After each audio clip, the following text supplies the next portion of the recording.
Hello, beautiful people, beautiful souls. Welcome back to your daily divine messages from Spirit. Today is Sunday, May 19th, and 2024. And, I go back and forth about doing weekend daily divines. If the weekend calls for it, then the weekend will get it. And this weekend we got it. Yesterday we were cut short when I was pulling the messages from Lemuria, and then I actually did the entire spread and my phone stopped recording. And then it cut at the end of and then I tried to record again and it did not record one bit, which I thought it was. I could have sworn I saw the recording on it, and it did not. And it's nowhere to be found. So I saw that as a sign to sit with the energies that were being given here with this collective, and then if it is meant to be, it will be to be shared with you. So the energies around this collective message here is beautiful. It really is. And it is very, very, very specific for not everyone, for a very small, specific collective that's listening, a collective that is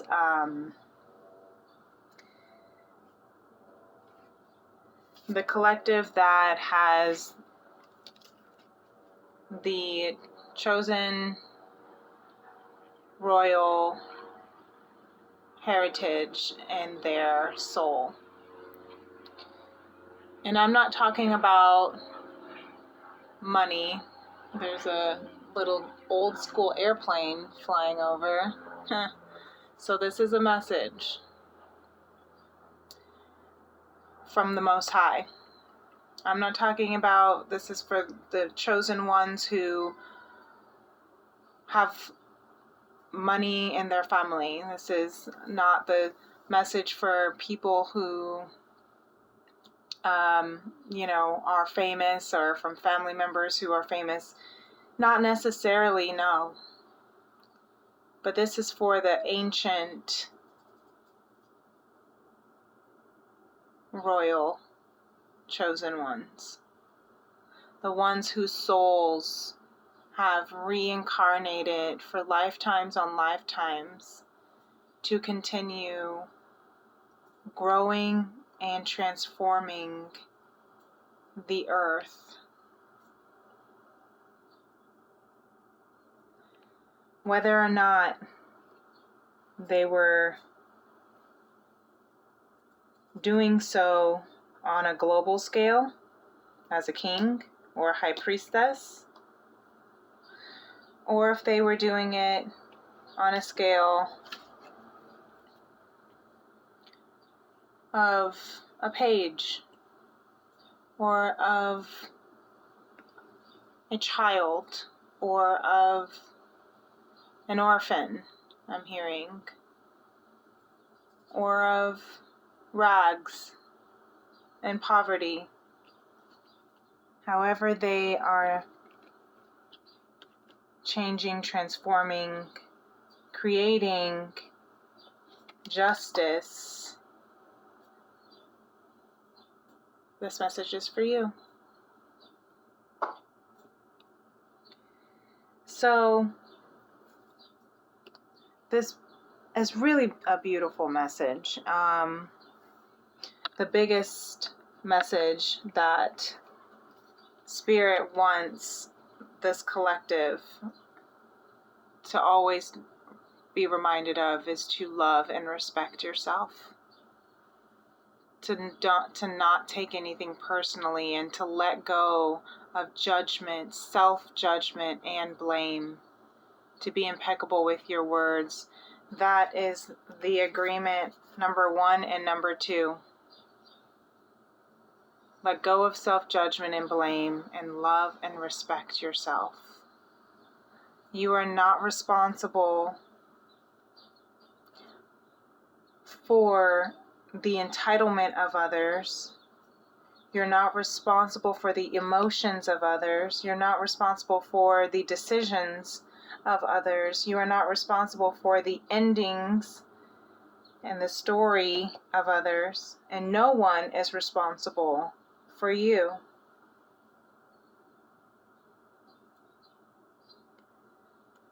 And so, regardless of what other people say about you or to you, because of any action or behavior or mistakes that you've made that hurt them in a way or made them feel a way or wasn't ideal or comfortable or pleasant. If you made a mistake and you learned from it, if you made a mistake and you're learning, if you're trying your best, that's truly all that you can do. So let go of the self-judgment and the self-blame. Stop blaming yourself for how things ended up. Hold yourself, love yourself. So this is what I'm hearing, and this, when it comes with this heart space and the way that these are spoken,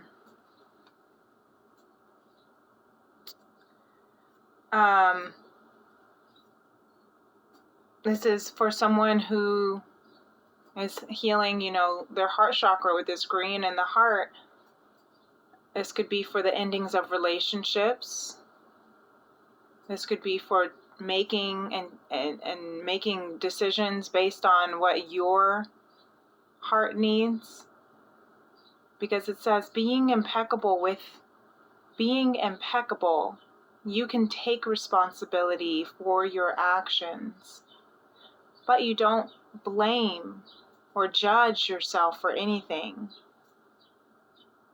So to be impeccable means to take responsibility for your actions without the judgment or the blame for yourself or anything.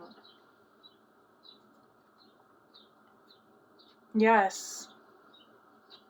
Because you are not responsible for the actions of others. You are never responsible for the actions of others. But you are responsible for you. If someone is not treating you with love and respect, it is a gift if they walk away from you. You may hurt for a while, but your heart will eventually heal. So this is a conversation for someone about letting go of any judgment or blame that has to do with a relationship. Or it could be a romantic relationship, it could be a professional relationship, it could be a friendship, it could be a family connectionship, right? Don't blame yourself for walking away from someone or something, or if someone or something walks away from you. It is not your fault. You are not to blame for someone else treating you badly, hurting you. You are not to blame even if you are the one that did hurt someone. Forgive yourself, for you did not know. If you did know better, you would have done better. Forgive yourself for the way things turned out, and love and respect yourself. Hold yourself, hug yourself, treat yourself with kindness and compassion. And Don Miguel Ruiz, again, has his letter at the top talking about why he wrote the cards. He wrote the 4 Agreements, the book itself, as a powerful conduct for attaining personal freedom and true happiness. Okay, be impeccable with your word. Don't take anything personally. Don't make assumptions, and always do your best. these cards, the book, these agreements will help you transform your life as you recover the awareness and wisdom of your authentic self. With love, Don Miguel Ruiz, thank you. And we are reclaiming this. That's why I love how the Queen of Wands is here with the High Priestess for the feminine and spirit, the feminine spirit, right? The feminine spirit here is saying, I am rewriting my story. I can rewrite my past without having to relive my past. And it's funny because I was just finishing up, I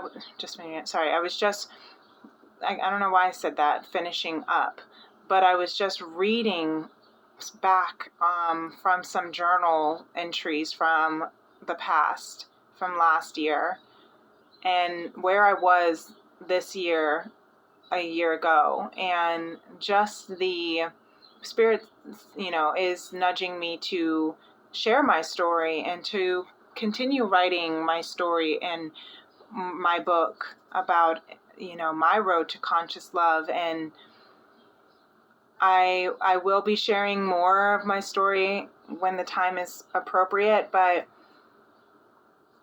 this feminine spirit here is in a High Priestess, Queen of Wands, because she's building her confidence back in herself. She's gaining wisdom through her faith, through the Akashic knowledge and records, and she's recognizing who she really is: a queen, a priestess. I just heard a Ferris because I've been getting a lot of downloads from ancient Egypt, Akashic,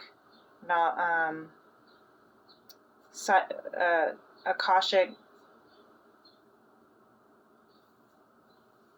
I don't even know why I can't think of the words, but knowledge, Akashic cycles, karmic cycles ending. And this is what I'm hearing for the masculine, is that what's interesting is that this flipped up with the Ten of Pentacles reverse, but the top of the deck was actually the Two of Swords. And so the masculine, is what we don't see coming with this masculine energy is that, a decision is being made that is being led by faith, right? Intuition, blind faith, right?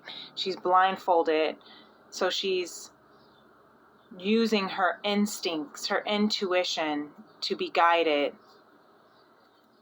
And I'm hearing that from the way that the story folds for the masculine here, with the Moon reverse, the Page of Cups, Ace of Swords, and the Six of Cups reverse, is that there's a lot of emotional turmoil about this decision and this, I hear, fall of a generational cycle,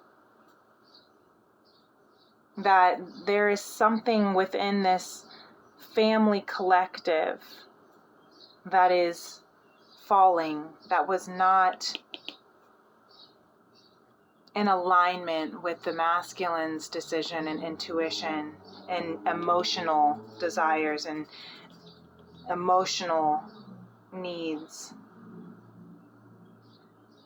And he's been really calling on divine to help him with clarity. You see the royalty again with the garland and the crown.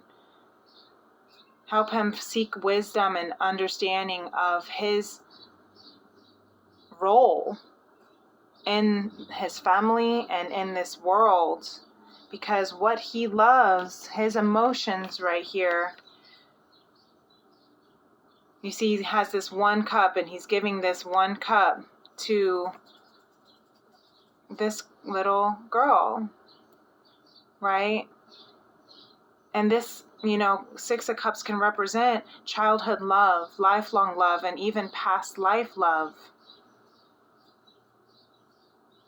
And it's like he gave this cup to this little girl a long time ago, but with it reverse, it's almost as if his generations, look, oh my gosh, with the 10 of Swords underneath that, wow, yep, and the 7 of Cups underneath that his generation, I'm hearing that his community, his family, the way that traditions had already been played out for generations on end, the legacy that was already planted and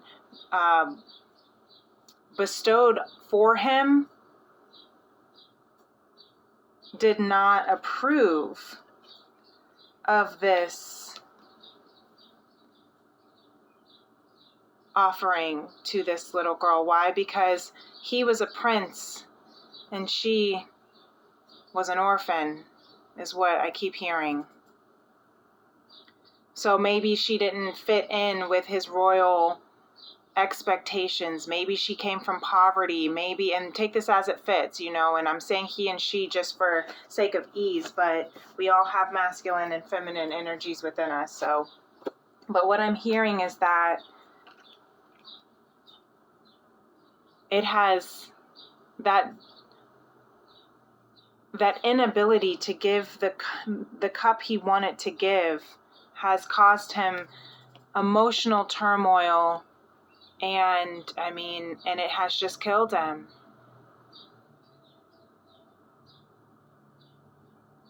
But what I'm also hearing is that 10 of Swords, 10 of Pentacles, that is completion. So this is ending. This generational legacy of you can't marry outside of your class, race, religion, whatever the case is coming to an end, because the swords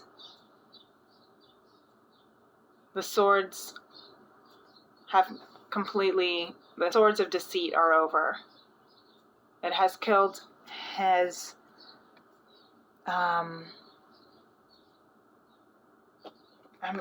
it's killed his spirit, is what I'm hearing. It's taken him away from being able to really enjoy life. He's howling at the moon. He is